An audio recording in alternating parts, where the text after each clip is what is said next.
ഒരു ക്രിസ്തീയ കുടുംബത്തിൽ ജനിക്കുകയും ഒരു ക്രിസ്തീയ കുടുംബത്തിൽ വളരുകയും പള്ളിയിൽ സ്ഥിരമായി പോവുകയും അല്ലെങ്കിൽ ചർച്ചകളിൽ സ്ഥിരമായി പോവുകയും ചെയ്യുന്ന ഒരു വ്യക്തിയുടെ ഹൃദയത്തിൽ ഉണ്ടാകുന്ന ഒരു കോമൺ ചോദ്യമാണ് വിശുദ്ധി എന്ന് പറയുന്നത് സാധ്യമാണോ എന്നുള്ളത്.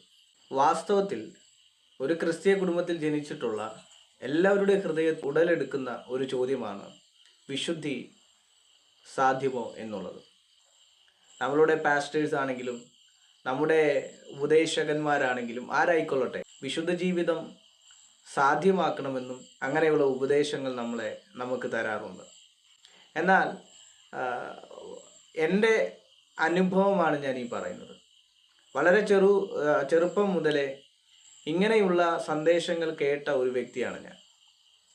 ഉപദേശത്തിൽ നിലനിൽക്കണം, വിശുദ്ധിയിൽ വളരണം, വിശുദ്ധിയോടുള്ള വസ്ത്രങ്ങൾ ധരിക്കണം, വിശുദ്ധിയോടുള്ള ബന്ധങ്ങൾ സൂക്ഷിക്കണം, വിശുദ്ധമായിട്ടുള്ള ആഹാരങ്ങൾ ഭക്ഷിക്കണം, നമ്മുടെ സംസാരം വിശുദ്ധമായിരിക്കണം, നമ്മുടെ നോട്ടം വിശുദ്ധമായിരിക്കണം.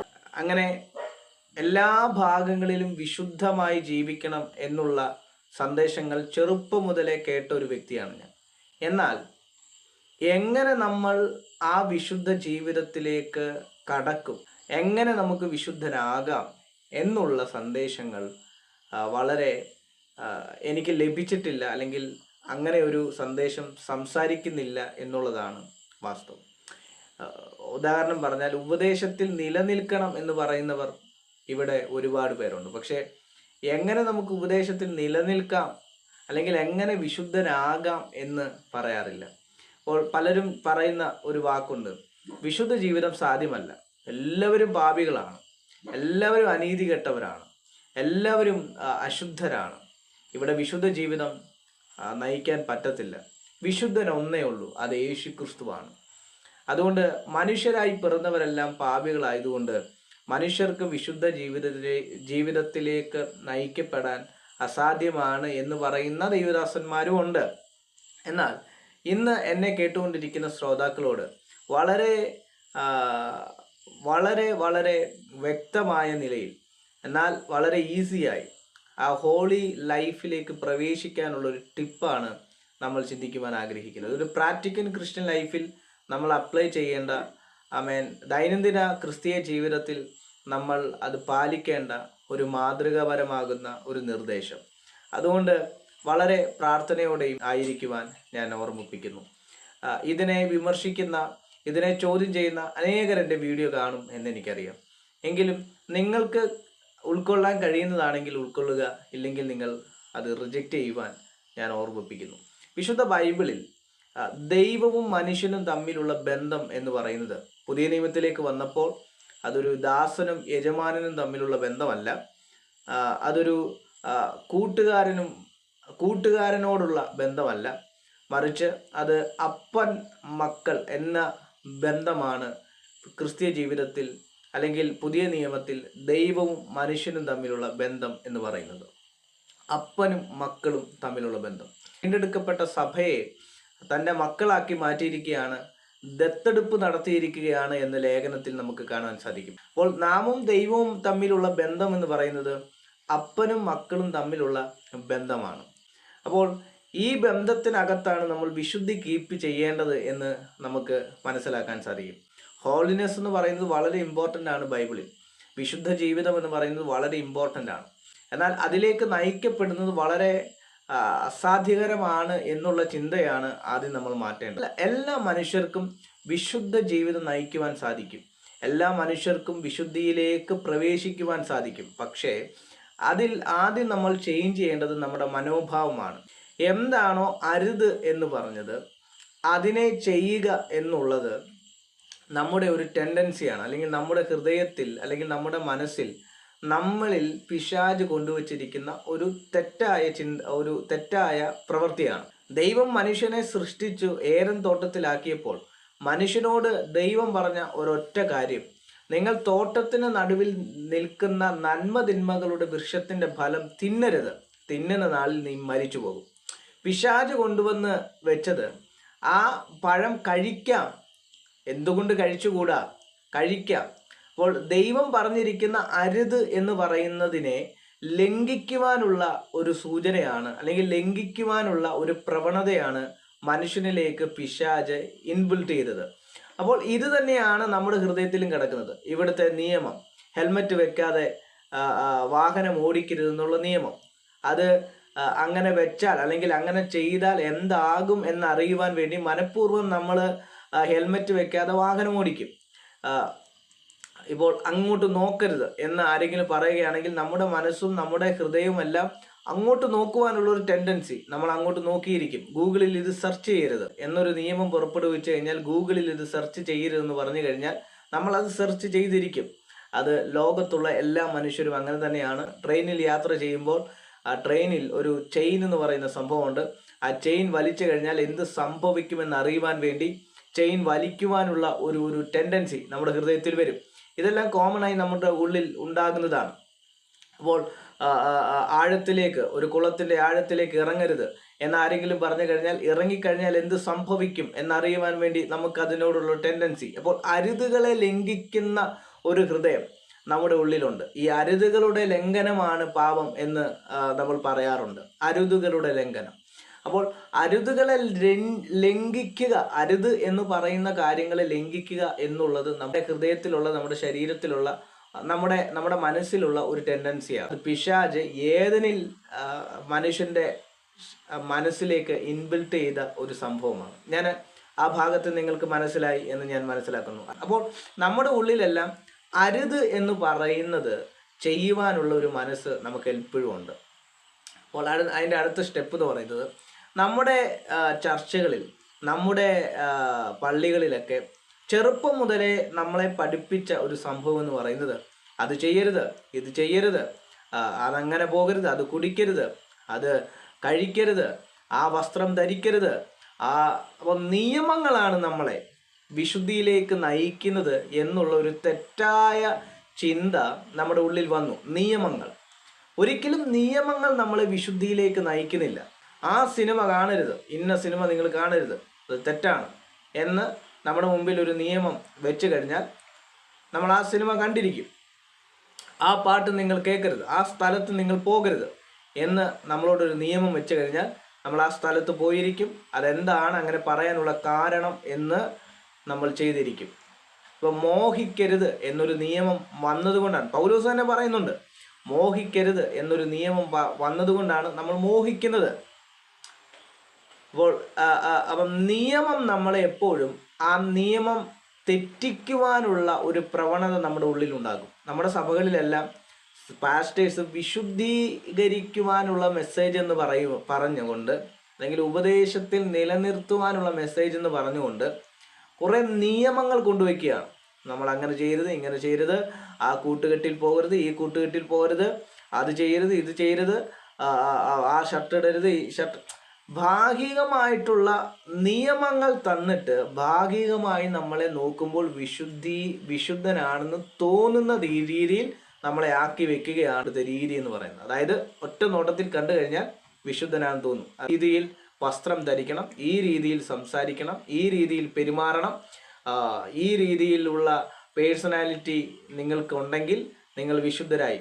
അപ്പോൾ ഇങ്ങനെ നിയമങ്ങൾ കൊണ്ട് നമ്മളെ വിശുദ്ധീകരിക്കുവാൻ ഒരു കൂട്ടം പരിശ്രമിക്കുമ്പോൾ ബൈബിൾ നമ്മൾ നോക്കുക, ഒരിക്കലും നിയമങ്ങൾ കൊണ്ട് നമ്മളെ വിശുദ്ധീകരിക്കുവാൻ സാധിക്കയില്ല. അപ്പോൾ നിയമങ്ങൾ തെറ്റാണോ എന്ന് നമ്മൾ ഒരു ചോദ്യം ചോദിക്കാം. ഒരിക്കലും നിയമങ്ങൾ തെറ്റല്ല. ഇത് തന്നെയാണ് ന്യായപ്രമാണത്തിൻ്റെയും പ്രശ്നം. ദൈവം ന്യായപ്രമാണത്തെ കൊടുത്തത് ജനത്തെ വിശുദ്ധീകരിച്ച് ഗ്ലോറിയിലേക്ക് മടക്കി കൊണ്ടുവരുവാൻ വേണ്ടിയാണ്. ന്യായപ്രമാണത്തിൻ്റെ ഉദ്ദേശം എന്ന് പറയുന്നത് ദൈവത്തിൻ്റെ രാജ്യത്തെ വീണ്ടും സ്ഥാപിക്കുക, വിശുദ്ധിയിലേക്ക് നയിക്കുക. ആദാം എങ്ങനെയാണോ ഏദൻ തോട്ടത്തിൽ ജീവിച്ചത്, അതേ അനുഭവം മനുഷ്യനിലേക്ക് കൊണ്ടെത്തിക്കുക എന്നുള്ളതാണ് നിയമത്തിൻ്റെ, ന്യായപ്രമാണത്തിൻ്റെ ഡ്യൂട്ടി എന്ന് പറയുന്നത്. എന്നാൽ ഈ ന്യായപ്രമാണത്തിൻ്റെ നിയമങ്ങളെ മനുഷ്യൻ സ്വീകരിച്ചത് ജഡത്തിലാണ്. ആ നിയമങ്ങളെ നടപ്പിലാക്കുവാൻ മനുഷ്യൻ ഭയങ്കരമായി പെടാപ്പാടുപെടുകയാണ്. 600-ൽ പരം കൽപ്പനകളുള്ള നിയമങ്ങളെ അനുസരിക്കുവാൻ മനുഷ്യന് സാധിച്ചില്ല എന്നുള്ളതാണ് വാസ്തവം. മനുഷ്യന് സാധിച്ചില്ല. അവർ നിയമങ്ങൾ അനുഷ്ഠിക്കുന്നുണ്ട്, പക്ഷേ അവരുടെ ഹൃദയത്തിനകത്തൊരു വ്യത്യാസം ഉണ്ടാവുന്നില്ല, നിർമ്മലമാകുന്ന ഒരു ഹൃദയം ഉണ്ടാവുന്നില്ല. അതുകൊണ്ടാണ് ദാവീദൊക്കെ പാടിയത്, നിർമ്മലമായ ഒരു ഹൃദയം എനിക്ക് വേണം. അതായത് നിയമങ്ങൾ അനുസരിക്കുന്നുണ്ട്.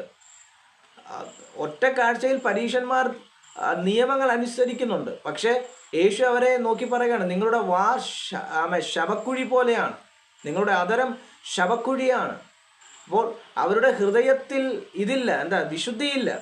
അതേ പരീശന്മാരെ നോക്കിയാണ്, 600-ൽ പരം കൽപ്പനകൾ അനുസരിക്കുന്ന പരീശന്മാരെ നോക്കി യേശു പറയുകയാണ്, നിങ്ങൾ വിശുദ്ധരൻ, നിങ്ങളിൽ പാപം ചെയ്യാത്തവർ ഈ സ്ത്രീയെ കല്ലെറിയട്ടെ. 600-ൽ പരം കൽപ്പനകൾ പ്രമാണിച്ച് പരീശന്മാരായ വ്യക്തികൾക്ക് ഇവളെ കല്ലെറിയുവാൻ ഒരാൾക്ക് പോലും കഴിഞ്ഞില്ല. അതായത് ഈ പരീശന്മാരെന്ന് പറയുന്നത് കുറ്റം പറയുന്നവരെ മാത്രമല്ല പരീശന്മാരെന്ന് പറയുന്നത്. ഇവിടെ ഈ പരീശന്മാരെന്ന് ഉദ്ദേശിക്കുന്നത് ഈ കുറ്റം പറയുന്നവരെയും വിമർശിക്കുന്നവരെയാണ് പരീശന്മാരെന്ന് പറയുന്നതെന്ന് ഒരു തെറ്റായ ചിന്തയുണ്ട്. പക്ഷേ പരീശന്മാരെന്ന് പറയുന്നത് ഡെഡിക്കേറ്റഡ് ആയിട്ടുള്ള ആൾക്കാരാണ്. ദൈവത്തിന് വേണ്ടി ഈ ഇരുണ്ട കാലഘട്ടത്തിൽ ദൈവത്തിന് വേണ്ടി വേർതിരിക്കപ്പെട്ട ഒരു കൂട്ടമാണ് പരീശന്മാർ എന്ന് പറയുന്നത്. ഈ പരീശന്മാരുടെ പ്രത്യേകത എന്ന് പറയുന്നത്, പരീശന്മാർക്ക് അവർക്ക് രാവിലെയും ഉച്ചയ്ക്കും വൈകിട്ടും അവർ സ്ഥിരമായി പ്രാർത്ഥിക്കും. പുരോഹിതന്മാരെ പോലെ തന്നെ അവർക്കും വ്യത്യസ്തമാകുന്ന കുപ്പായങ്ങളുണ്ട്. അവർ നെറ്റിപ്പട്ടം പോലെ ന്യായപ്രമാണങ്ങൾ എഴുതി തൂക്കിയിട്ടുണ്ട്. അവരുടെ ശരീരത്തിൽ ന്യായപ്രമാണത്തെ എഴുതി തൂക്കിയിട്ടുണ്ട്. അവരുടെ വസ്ത്രങ്ങളിൽ ഈ മണിനാദം മുഴങ്ങുന്നുണ്ട്. വസ്ത്രത്തിൽ അവർ വരുന്നുണ്ടെന്നറിയുവാൻ മണിനാദം മുഴങ്ങുന്നുണ്ട്. അപ്പോൾ വ്യത്യസ്തരാണവർ. ന്യായപ്രമാണത്തെ എങ്ങനെയെങ്കിലും അനുസരിക്കണമെന്ന രീതിയിൽ അവർ അനുസരിക്കുന്ന കൂട്ടമാണ് പരീശന്മാരെന്ന് പറയുന്നത്. പരീശന്മാർക്ക് പ്രത്യേകമാകുന്ന പഠനവും പ്രത്യേകമാകുന്ന ഒരു നിയമ സംഹിതയൊക്കെ പരീശന്മാർക്കുണ്ട്. പൗലോസ് ഒരു പരീശനായിരുന്നു പൗലോസ്. ഗമായേലിൻ്റെ പാദപീഠത്തിൽ ഏകദേശം 25ഓളം വർഷം പഠിച്ച് ന്യായപ്രമാണം പഠിക്കുകയും അതിനെ അഭ്യസിക്കുകയും ചെയ്ത ഒരു മനുഷ്യനാണ് പൗലോസ്. ആ പൗലോസാണ് പറയുന്നത്, നിങ്ങൾ കൃപയ്ക്കത്ര അധീനരാകയാൽ ന്യായപ്രമാണം ഇനി നിങ്ങളിൽ കർത്തൃത്വം നടത്തുകയില്ല. ഇപ്പം കൃപ എന്ന് പറയുന്നത് ആ വിഷയത്തിലേക്കാണ് ഞാൻ വരുന്നത്. അപ്പം നിയമം ഒരിക്കലും മനുഷ്യനെ വിശുദ്ധിയിലേക്ക് നയിച്ചില്ല. മനുഷ്യൻ പാപം ചെയ്തുകൊണ്ടേയിരുന്നു. ഈ വിശുദ്ധി എന്ന് പറയുമ്പോൾ എന്താണ് ഈ വിശുദ്ധിയുടെ പ്രാധാന്യത എന്ന് പറയുന്നത്? വിശുദ്ധിയുടെ പ്രാധാന്യത എന്ന് പറയുന്നത്, വിശുദ്ധി ഇല്ലാത്തത് കൊണ്ടാണ് മനുഷ്യൻ രോഗിയായത്. വിശുദ്ധി ഇല്ലാത്തത് കൊണ്ടാണ് മനുഷ്യൻ പാപിയായത്, മരണത്തിനടിമയായത്. ഞാൻ പറഞ്ഞു വന്നത്, പാപം ഉള്ളിൽ വന്നപ്പോഴാണ് അശുദ്ധി മനുഷ്യനിലേക്ക് കയറിയത്. മനുഷ്യൻ പാപം ചെയ്തപ്പോഴാണ് മനുഷ്യൻ്റെ വിശുദ്ധി നഷ്ടപ്പെട്ടത്. മനുഷ്യൻ പാപം ചെയ്തപ്പോഴാണ് മനുഷ്യൻ രോഗിയായത്. മനുഷ്യൻ പാപം ചെയ്തപ്പോഴാണ് മനുഷ്യൻ മരണത്തിനടിമയായത്. അപ്പോൾ മനുഷ്യൻ്റെ പാപമാണ് ഇതിനെല്ലാം കാരണം. എന്നെ കേൾക്കുന്ന മാന്യ മിത്രമേ, അപ്പോൾ നിയമങ്ങൾ ഒരിക്കലും മനുഷ്യനെ ചെയ്യത്തില്ല, വിശുദ്ധിയിലേക്ക് നയിച്ചില്ല. ഇത് ന്യായപ്രമാണത്തിൻ്റെ കാര്യമാണ് ഞാൻ പറഞ്ഞുകൊണ്ടിരുന്നത്. നയിച്ചില്ല. നമ്മുടെ സഭയിലും ഇപ്പോൾ എന്താ സംഭവിക്കുന്നത്? ഈ കുഞ്ഞുങ്ങൾക്ക് കുറേ നിയമങ്ങൾ കൊടുക്കുകയാണ്. അവർ നിർബന്ധിച്ചത് സ്വീകരിക്കുകയാണ്. കഴിഞ്ഞ ദിവസം ഒരു ബ്രദറിനെ ഞാൻ കണ്ടു, ഈ പാൻറ് ജീൻസ് ഇടുന്നത് അവർക്ക് പാപമാണ്. അതെന്താണെന്ന് ചോദിച്ചപ്പോൾ അവരുടെ പാസ്റ്റർ ജീൻസിനെതിരെ പ്രസംഗിച്ചിട്ടുണ്ട്. വെള്ള ഷർട്ട് ഇടാതെ സഭയിൽ വരാൻ അവർക്ക് പേടിയാണ്. കാരണം പാസ്റ്റർ വെള്ള ഷർട്ടിനെതിരെ മറ്റ് കളർ ഷർട്ടുകളെ പാസ്റ്റർ വിമർശിക്കുന്നതുകൊണ്ട് വെള്ള ഷർട്ട് ഇടാതെ പള്ളിയിൽ വന്നു കഴിഞ്ഞാൽ അത് പാപമാണ്. ഞാനിന്ന് നിങ്ങളോട് പറയട്ടെ, നിയമങ്ങൾ കൊണ്ട് നമ്മുടെ കുഞ്ഞുങ്ങളെ വിശുദ്ധിയിലേക്ക് വരാൻ സാധിക്കുമെന്ന് പറഞ്ഞാൽ അത് തെറ്റായ കാര്യമാണ്. ഈ അപ്പനും മക്കളും തമ്മിലുള്ള ഒരു ബന്ധം തിരിച്ചറിഞ്ഞാൽ മതി. ഇൻറ്റിമസി എന്ന് പറയും. നമ്മൾ കുറേ നിയമങ്ങൾ കൊടുക്കാതെ ഈ ഇൻറ്റിമസിയിലേക്ക് അങ്ങ് കയറ്റണം. അപ്പനോടുള്ള സ്നേഹത്തിലേക്ക് മക്കളെ കയറ്റി വരണം. അപ്പോഴാണ് ആ ഇൻറ്റിമസിയിലാണ് യഥാർത്ഥ ഹോളിനെസ് വെളിപ്പെടുന്നത്. അപ്പോൾ ഈ അപ്പനും മക്കളും തമ്മിലുള്ള ബന്ധം എന്ന് പറയുന്നത് നിയമത്തിൻ്റെ അടിസ്ഥാനത്തിലല്ല.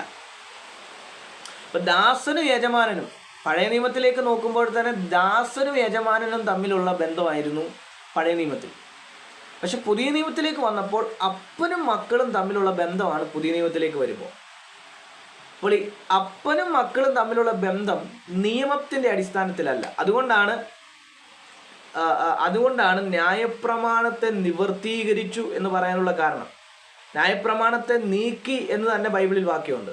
ന്യായപ്രമാണത്തെ മായിച്ചു എന്നൊരു വാക്യമുണ്ട്. ന്യായപ്രമാണത്തെ അല്ല, ചട്ടങ്ങളെ വിരോധമായി എഴുതിയിരിക്കുന്ന കയ്യെഴുത്തിനെ അവൻ മായിച്ചു എന്നൊരു വാക്യമുണ്ട്.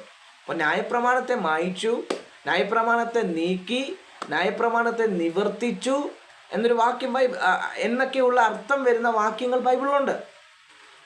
അപ്പോൾ അപ്പനും മക്കളും തമ്മിലുള്ള ബന്ധത്തിനകത്ത് നിയമമില്ല. ഇതാണ് നമ്മൾ തിരിച്ചറിയേണ്ടതും ഇത് നമ്മൾ മനസ്സിലാക്കണം, ഇത് അംഗീകരിക്കണം. നിയമം അടിസ്ഥാനമാക്കിയുള്ളൊരു ലൈഫല്ല ന്യൂ ടെസ്റ്റ്മെൻറ്റ് ക്രിസ്ത്യൻ ലൈഫ് എന്ന് പറയുന്നത്. അപ്പം നിയമം അടിസ്ഥാനമാക്കിയുള്ളൊരു ലൈഫല്ല ന്യൂ ടെസ്റ്റ്മെൻറ്റ് ക്രിസ്ത്യൻ ലൈഫ്. ഇത് മനസ്സിലാക്കുമ്പോൾ തന്നെ നമ്മുടെ ലൈഫ് ചേഞ്ച് ആയിക്കൊണ്ടിരിക്കും. നിയമം ഇപ്പം ഇവിടെ എന്താണ് വരേണ്ടത്? റിലേഷൻഷിപ്പാണ് വരേണ്ടത്. അപ്പനും മക്കളും തമ്മിൽ നിയമ അടിസ്ഥാനത്തിലല്ല നമ്മൾ അപ്പനോട് സംസാരിക്കുന്നത്. എൻ്റെ അപ്പനോട് ഞാൻ സംസാരിക്കുന്നത് അതിനൊരു നിയമമില്ല. അതായത് ഇന്ന ടൈമിൽ അപ്പോയിൻമെൻ്റ് എടുത്തിട്ട് എൻ്റെ അപ്പൻ്റെ അടുത്ത് ചെന്ന് എൻ്റെ ആവശ്യം പറയുക, തിരിച്ചു വരിക. ഇങ്ങനെയൊരു നിയമം ഞങ്ങൾക്കിടയിലില്ല. എപ്പോൾ വേണമെങ്കിലും അപ്പനോട് സംസാരിക്കാം, എപ്പോൾ വേണമെങ്കിലും അപ്പൻ്റെ അടുത്ത് ചെന്നിരിക്കാം. അത് ബന്ധമാണ്. പക്ഷേ യജമാനൻ്റെ അടുത്തൊരു ദാസൻ ചെല്ലുമ്പോൾ അതിനൊരു നിയമമുണ്ട്, അതിനൊരു സമയമുണ്ട്.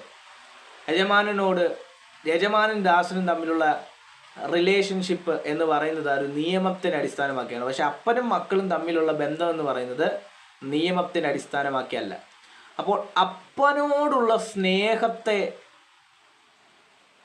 വർദ്ധിപ്പിക്കുക എന്നുള്ളതാണ് ഒന്നാമത്തെ കാര്യം. നമ്മുടെ സഭയിലെ വിശ്വാസികൾക്ക്, സഭയിലെ യുവജനങ്ങൾക്ക് കൈമാറേണ്ടത് അപ്പൻ്റെ സ്നേഹത്തെ വർണ്ണിക്കുക, അപ്പനോടുള്ള സ്നേഹത്തെ വർദ്ധിപ്പിക്കുക എന്നുള്ളതാണ് ഒന്നാമത്തെ ടാസ്ക്, അല്ലെങ്കിൽ ഒന്നാമത്തെ പടി എന്ന് പറയുന്നത്. അപ്പനോടുള്ള സ്നേഹത്തെ വർദ്ധിപ്പിക്കുക, ഇൻറ്റിമസിയിലേക്ക്, ദൈവവുമായിട്ടുള്ള ഇൻറ്റിമസിയിലേക്ക് അവരെ കയറ്റുക, വിട്ടുപിരിയാൻ പറ്റാത്ത ബന്ധത്തിലേക്ക് ദൈവവുമായിട്ട് അവരെ കയറ്റുക. അതായത് ഹോളി സ്പിരിറ്റുമായിട്ട്, പരിശുദ്ധാത്മാവുമായിട്ടുള്ളൊരു അഭേദ്യമായ ബന്ധത്തിലേക്ക് ആരെ കയറ്റുക? യുവജനങ്ങളെ, വിശ്വാസികളെ കയറ്റുക. ഇപ്പോൾ ഇവിടുത്തെ പ്രശ്നം എന്ന് വെച്ചാൽ പരിശുദ്ധാത്മാവിനെ വിമർശിക്കുകയാണ്. പരിശുദ്ധാത്മാവ് ഇല്ലെന്ന് വേണമെങ്കിൽ പറയുന്ന ഒരു കാലഘട്ടത്തിലേക്ക് എത്തി നിൽക്കുകയാണ്. ഹോളി സ്പിരിറ്റിൻ്റെ ഒരു ഇൻറ്റിമസിയിലേക്ക് നമ്മുടെ യുവജനങ്ങളെ കയറ്റിവിടുക. വിട്ടുപിരിയാൻ പറ്റാത്ത ഒരു ബന്ധത്തിലേക്ക്, ദൈവവുമായിട്ടുള്ള ബന്ധത്തിലേക്ക് അവർ കയറുമ്പോൾ ഇൻറ്റിമസിക്കകത്ത് പ്രത്യേകതയുണ്ട്. അപ്പനുമായിട്ട് ഇൻറ്റിമസിയിലായിരിക്കുന്ന, ഭയങ്കരമായിട്ട് കമ്മിറ്റ്മെൻറ്റിലായിരിക്കുന്ന ഒരു മക്കളുടെ പ്രത്യേകത, അപ്പൻ പറയുന്നത് എന്തോ അവരതനുസരിക്കും. അവരുടെ ഉള്ളിൽ ആഗ്രഹമുണ്ട്. ഇപ്പോൾ ഇൻറ്റിമസിയിലേക്ക് കയറുമ്പോൾ ഞാനും ദൈവവും തമ്മിലുള്ള ഒരു ഇൻറ്റിമസിയിലേക്ക് കയറുക എന്ന് വെച്ചോ. അങ്ങനെ ഇൻറ്റിമസിയിലേക്ക് ഞാനും ദൈവവും തമ്മിൽ കയറുമ്പോൾ എനിക്ക് ആഗ്രഹമുണ്ട് ഒരു സിനിമ കാണണമെന്ന്. എനിക്ക് ആഗ്രഹമുണ്ട് ഒരു തെറ്റായ പ്രവർത്തനം. എൻ്റെ മനസ്സ് കൊതിക്കുന്നുണ്ട്. പക്ഷേ അപ്പന് വിഷമം വരും എന്നതുകൊണ്ട്, അതാണ് ഇൻറ്റിമസി എന്ന് പറയുന്നത്. ഞാൻ അങ്ങനെ ചെയ്താൽ അപ്പന് വിഷമം വരും, അതുകൊണ്ട് ഞാൻ ചെയ്യുന്നില്ല. ഇതാണ് ഇൻറ്റിമസി എന്ന് പറയുന്നത്. ഒന്നുകൂടെ പറഞ്ഞു കഴിഞ്ഞാൽ, എൻ്റെ പപ്പായും ഞാനും ഒരു ഭയങ്കര ഇൻറ്റിമസിയിൽ നിൽക്കുകയാണെങ്കിൽ ആ ഇൻറ്റിമസിക്കകത്ത് പപ്പ പറയുകയാണ് ആ സ്ഥലത്ത് പോകരുത്. അപ്പോൾ എനിക്ക് ആഗ്രഹമുണ്ട് ആ സ്ഥലത്ത് പോകാൻ. പക്ഷേ പപ്പയുമായിട്ടുള്ള ഇൻറ്റിമസി, പപ്പയെ എനിക്ക് ഭയങ്കര ഇഷ്ടമായതുകൊണ്ട്, പപ്പയോട് എനിക്ക് ഭയങ്കര കമ്മിറ്റ്മെൻ്റ് ആയതുകൊണ്ട് ഞാൻ ആ വാക്കിൻ്റെ മുൻപിൽ ഞാൻ കീഴടങ്ങും. എന്നാൽ കുറച്ച് കാലം കഴിയുമ്പോൾ ആ ഇൻറ്റിമസിയിൽ ജീവിച്ച് കുറച്ച് കാലം കഴിയുമ്പോൾ ഈ അപ്പൻ്റെ ക്യാരക്ടർ എന്നിലേക്ക് വരും. അതാണ് അതാണ് സത്യം. ഇത് മനുഷ്യനിൽ സംഭവിക്കുന്ന കാര്യമാണ്. നിങ്ങൾ അപ്പനോട് ചേർന്ന് നിൽക്കുന്ന ഏത് മക്കളെ നിങ്ങൾ നോക്കിക്കോ. ആണെങ്കിൽ ഒത്തിരി ഉദാഹരണങ്ങൾ ഞാൻ പറഞ്ഞു തരാം. വ്യക്തികളെ എനിക്ക് ചൂണ്ടിക്കാണിക്കാൻ പറ്റും. അപ്പനുമായിട്ട് ഭയങ്കര ഇൻറ്റിമസിയിൽ നിൽക്കുന്ന വ്യക്തികൾ, കുഞ്ഞുങ്ങൾ, അവർക്ക് ഒത്തിരി ഭാവി ഉണ്ടായിരിക്കും, അവർക്ക് ഒത്തിരി അറിവുകൾ ഉണ്ടായിരിക്കും. പക്ഷെ അപ്പനുമായിട്ടുള്ള ഇൻറ്റിമസി, അപ്പൻ പറയാണ് നീ അതിന് പോകണ്ട. അവർക്ക് ഒത്തിരി ആഗ്രഹങ്ങളുണ്ടായിരിക്കും. പക്ഷെ ആ ആഗ്രഹങ്ങളെല്ലാം മുളയിലെ നുള്ളിക്കൊണ്ട് അപ്പം പറയുകയാണ് നിങ്ങൾ അതിന് പോകരുത്, നിങ്ങൾ എൻ്റെ കൂടെ വേണം എന്ന് പറഞ്ഞ് അപ്പൻ്റെ കൂടെ ഇരുത്തുന്ന അങ്ങനെയുള്ള റിലേഷൻഷിപ്പ് ഞാൻ കണ്ടിട്ടുണ്ട്. നമ്മുടെ മാനുഷികമായാണ് ഞാൻ പറയുന്നത്. അപ്പോൾ അങ്ങനെ ഒരു റിലേഷൻഷിപ്പിലേക്ക് മനുഷ്യൻ കയറുമ്പോൾ ആ അപ്പൻ്റെ സ്വഭാവം മക്കളിലേക്ക് കയറുന്ന ആ അപ്പൻ്റെ അതേ സ്വഭാവം തന്നെ മക്കളിലേക്ക് കൈമാറുന്നത് നമുക്ക് കാണാൻ പറ്റും. മാനുഷിക തലത്തിൽ അങ്ങനെ നടക്കുമ്പോൾ, അങ്ങനെ ഒരു പകർച്ച നടക്കുമ്പോൾ, ദൈവവുമായിട്ടുള്ള ഇൻറ്റിമസിയിലേക്ക് കയറിയാൽ ഷുവറാണ് അതങ്ങനെ തന്നെ സംഭവിക്കും. ദൈവത്തിൻ്റെ വിശുദ്ധി, ഞാൻ വിശുദ്ധനായിരിക്കുന്നത് പോലെ നിങ്ങളും വിശുദ്ധനായിരിക്കും. അതായത് ഇന്ന ദൂതൻ വിശുദ്ധനായിരിക്കുന്നത് പോലെയല്ല, കുഞ്ഞുങ്ങൾ വിശുദ്ധരായിരിക്കുന്നത് പോലെയല്ല. യേശു പറഞ്ഞത് ഞാൻ വിശുദ്ധനായിരിക്കുന്ന പോലെ നിങ്ങളും വിശുദ്ധനായിരിക്കും. അപ്പോൾ ഈ ഒരു വിശുദ്ധി കൈമാറുന്നത് ദൈവവുമായിട്ടുള്ള ഇൻറ്റിമസിയിൽ മാത്രമാണ്. ഇതെത്രമാത്രം നിങ്ങൾക്ക് മനസ്സിലാകുന്നുണ്ടെന്ന് എനിക്കറിയത്തില്ല. പ്രിയമുള്ളവരെ, നിങ്ങളുടെ കണ്ണിലോ നിങ്ങളുടെ നാവിനോ ഒരു നിയമം കൊടുത്തതുകൊണ്ട് നിങ്ങൾ വിശുദ്ധരാവത്തില്ല. നിങ്ങൾ ശ്രമിച്ചോ, നിങ്ങൾ എത്രമാത്രം ശ്രമിച്ചോ, ഞാൻ നാളെ മുതൽ നന്നായിക്കോളാം എന്ന് പറഞ്ഞ് നിങ്ങളിങ്ങനെ ശപഥം എടുത്താൽ ഒരിക്കലും നിങ്ങൾ വിശുദ്ധരാകത്തില്ല. വിശുദ്ധരാകണമെങ്കിൽ ദൈവവുമായിട്ടുള്ള ഇൻറ്റിമസിയിലേക്ക് കയറണം. ദൈവത്തോട് പറയണം, ദൈവമേ എനിക്ക് കഴിയുന്നില്ല, അപ്പാ എനിക്ക് കഴിയുന്നില്ല, നീ എനിക്ക് തുണയായി നിൽക്കണേ.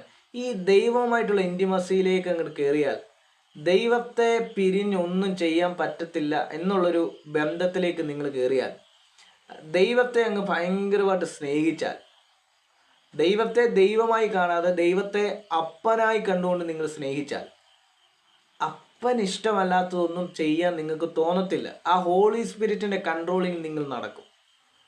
അപ്പന് ഇഷ്ടമല്ലാത്ത കാര്യങ്ങളൊന്നും ചെയ്യാൻ നിങ്ങൾക്ക് തോന്നത്തില്ല. അതുമാത്രമല്ല, അപ്പന് ഇഷ്ടമല്ലാത്തതൊന്നും ചെയ്യാതെ ആ ഇൻറ്റിമസിയിൽ ജീവിക്കുന്ന ഒരു മകന് പയ്യെ ആ അപ്പൻ്റെ സ്വഭാവം അങ്ങനെ ഇമ്പാർട്ട് ചെയ്യപ്പെടും.